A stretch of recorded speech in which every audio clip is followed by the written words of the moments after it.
Welcome back, ladies and gentlemen. Game number 2 here between TSL's PuMa and OGS MC. This is a best of 7 series. Here we are on game number 2. We do have in the 6 o'clock position here in Shadow Temple, TSL's PuMa as our yellow Terran player, and over here in the 9 o'clock is MC as the red Protoss player. So yes, best of 7, PuMa versus MC. Right now PuMa is up 1-0. MC starting out with Charged Lots, Archons, and High Templar, and going pretty ghost heavy. PuMa with some nicely placed EMPs was just able to completely overwhelm what MC had. We also saw some snipes and EMPing on the High Templars as well, and that's certainly pretty devastating as a Protoss player, because without not being able to storm, it's not the best of situations. That Psionic Storm, especially since PuMa was very Marine heavy last game, it would have been very, very effective. But again, didn't work out in his favor, and hopefully we see MC come for a comeback, because I'm a huge MC I'm a huge MC fan. Also like PuMa a lot. I've been seeing a lot of his games, casting a few of his games recently as well, and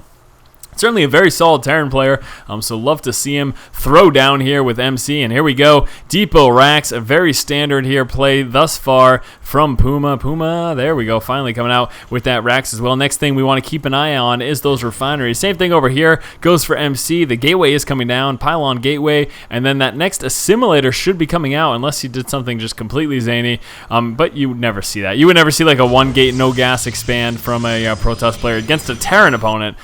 You know, if you go like Forge Fast Expand, you can really delay that gas, but not that smart against Terran. And actually, oh boy, PuMa trying to drop down that second supply depot way early, and he was attempting to deny the scout here from MC. Didn't work though. MC getting in the base, spotting the fact that yes, there are no refineries, so PuMa likely will be going for a 1 Rax quick expand build. Certainly going to be very nice for his economy, but the big concern is whether or not MC decides to push out early on. Looks like PuMa then drops the orbital and that supply depot, trapping the probe inside of his main base, so he should be able to take out MC's probe, and unfortunately for MC, really not a whole lot that he can do about it. Could try to be a little bit of a nuisance and do a little bit of damage to his SCVs, but besides that, nothing doing. Back over here, MC has that decision right now, knowing that fast expand's coming out. He's really got to make up his mind, you know, am I going to expand myself, go for like a 1 or a 3 gate expand, 1 gate expand being a little more probable, or do I hit early, going for like a 4 or 5 gate push? Both things could certainly be effective. The one big thing to realize though is any early aggression, when you see your opponent fast expand, very important that you make sure that you're fairly certain you will take them out with any early aggression, because if you don't, if you attack someone who's fast expanding, you don't take him out, and you don't do severe amounts of damage, you kind of lose the game right there, because you will be so far behind economically. Even if he doesn't outright kill you after defending a counterattack, then he'll just beat you in economy, and then as such be able to eventually just outright roll over you. We get to now PuMa moving around. He is checking for that quick expansion build. I expect MC to wait until, yes, the Stalker is out, killing off that SCV, and then now he can feel pretty safe to drop that expansion and have it not, whoa, dropping and canceling the expo. Very interesting play there by MC. That's a little saddening indeed. Taking a look there at the loss tab, you can see it records it as being 450 resources lost. He didn't lose the full 400, but still, just canceling that off didn't make much sense. Maybe momentarily MC was in the position where he was thinking about, hey, you know, maybe I'll just go ahead and drop additional gateways and push out, but it looks like no, that won't be happening. But look at this, with that Stalker doing a lot of damage here to those Marines. PuMa needs to be a little bit careful. His Marines are getting very low in health right now, and this early on in the game, without any medevacs to help them out, they could be in trouble. Now, getting inside the bunker will certainly help, but oh, needs to be careful. His Marines very low. 1 gets taken out. 2 kills already for Stalker. There's number 3. Killing off 2 Marines and an SCV, and PuMa, those are some pretty heavy losses this early on. We've got an additional gateway over here, 2 additional gateways in fact, so it looks like transitioning, going for that 1 gate expand into those 2 gateways, and then probably we'll be seeing that Robo, getting out that Observer will be certainly pretty crucial. Back over here for MC, his baller Stalker with 3 kills early on.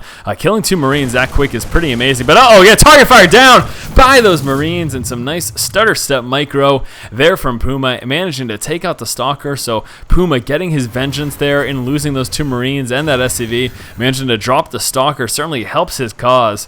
Back over here for MC, we do see that expansion is up and starting to get saturated right now. PuMa just getting down his expansion. He does have that orbital command up, so he was able to drop a second mule there right inside of his main base, and he will be working to saturate this base right now as well, transferring down a few workers. Looks like he's bringing 5 right on over to that expo, and Bioheavy looks to be the name of the game here for PuMa, starting out with that stim pack. In fact, did he scout out that expansion? Trying to do that right now actually with those SCV, but it looks like the Stalker will manage to take that out. Really not a lot the SCV can do at this point.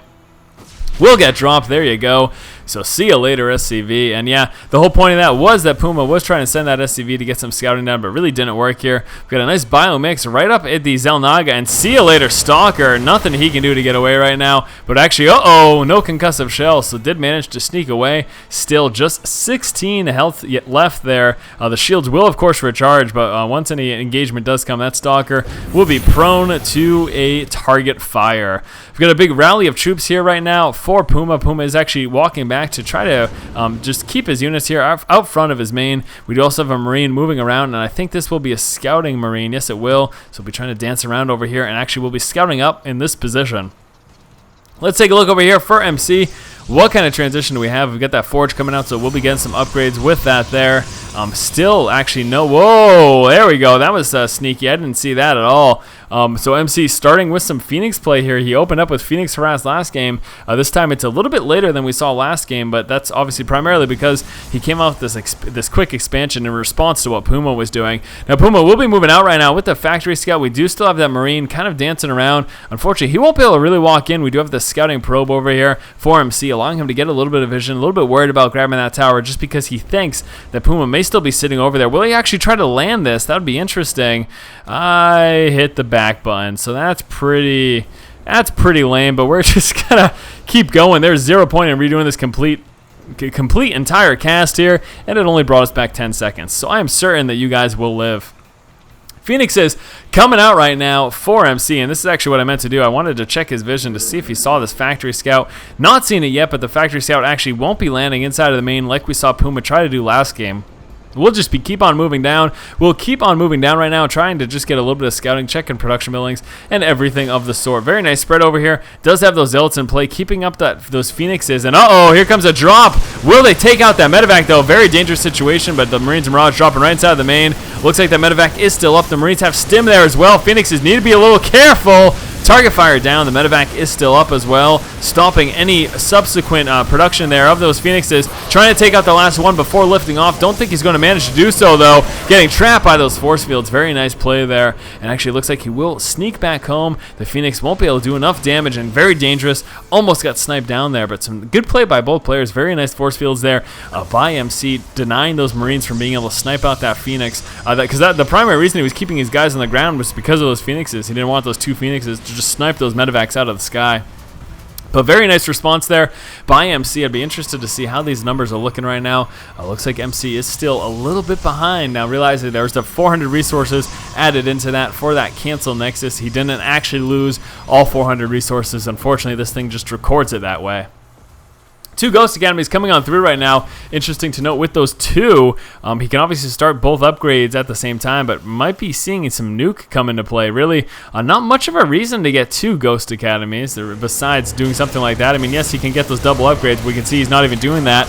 And here comes the Phoenix Harass, and it looks like, yes, MC is keeping this up here. Loving this Phoenix play, doing quite a bit of damage right now. Needs to be aware of any large group of Marines, although there really isn't enough on the board right now. He really, no energy, not enough energy. He's got enough for 1 graviton beam at this point in that 1 Phoenix there, but besides that, he would have been sniped out by those Marines, so that's why I decided to pull back right there. Really no reason to stick around. Just that'd be kind of stupid. You'd end up losing those Phoenixes, or at the very least taking a lot of damage, because once you can't graviton beam, you can't really do anything to them. Moving on down, picking up that SCV that was building this command center here, delaying that ever so slightly. Back over here, it looks like MC is getting ready to move up into his 3rd, and will be positioned here at the high yield expansion. We do have a drop coming on through as well. PuMa with a very, very Marine heavy drop. And this is definitely very, very effective. Again, with the high DPS of those Marines, you're able to snipe down pylons and do a lot of damage to workers. It looks like, though, MC might be adequately prepared for some very nice positioning here of the bulk of his army, sticking being nicely and situated in between his two bases. And here we go, Stim Marines moving on down. There are 8 of them, and walking right into the fist of Zealots. That's a little embarrassing right there. We'll be trying to lift up the rest with that medevac, although that might get sniped down. So, boy, PuMa, that did a whole lot of nothing right there, and he just took some losses for absolutely no reason. Still continuous play here with these Phoenixes by MC. MC really loving this Phoenix harass. Has been able to do a little bit of damage, but besides that, just kind of like a fly on the wall. Just kind of being, oh, there we go. 2 medevacs right inside the main, and he's going to be in danger of losing this Twilight Council before finishes charge, and this would be huge. And yes, it is. Charge didn't get upgraded. That is very, very sad right now for MC. Great play there by PuMa, stopping a lot of mining here at the main, canceling that, forcing the cancellation of that charge upgrade by killing off that Twilight Council as well. That was pretty phenomenal play there by our buddy PuMa. So PuMa sitting in a very comfortable position right now, stopping that tech certainly helps him quite a bit, because if those charge lots came into play, he would have been in a little bit of trouble, especially with some nicely placed force fields. And as we can see right now, Psionic Storm coming out as well for those High Templar. Now let's take a look at upgrades. We do have the level 1 weapons upgrade just about finished right now for MC. Psionic Storm, as mentioned before, almost finished as well. We did see MC drop down that Twilight Council again. He definitely does want that charge upgrade. Now, really, a big point of advice here for PuMa is, this is a phenomenal time to push out. Given the fact that he did stop that charge upgrade, he is aware of that as well, because after killing off that Twilight Council, he saw that Zealot heavy force and no charge took place. So definitely realized that turned out to be effective. And there we go, some big EMPs on the bulk of the army. Everything pretty much right now without shield. That Archon gets sniped down very quickly. Those Stim Marines just need to microwave. They will have no problem with Stim, plus those medevacs taking out all of those Zealots. And MC getting mopped up right now, lost the bulk of his force. He was sitting so Zealot heavy, still quite a ways away from that charge upgrade, and MC just calling the GG. Alright guys, so that was game number 2 here between MC and PuMa. We will be moving on to game number 3 in just one moment. Once more, this is a best of 7 series, so make sure you stick around for all of the games. As always guys, if you like the content, please subscribe to the channel. Thank you so much for watching, and as always, keep watching and keep owning.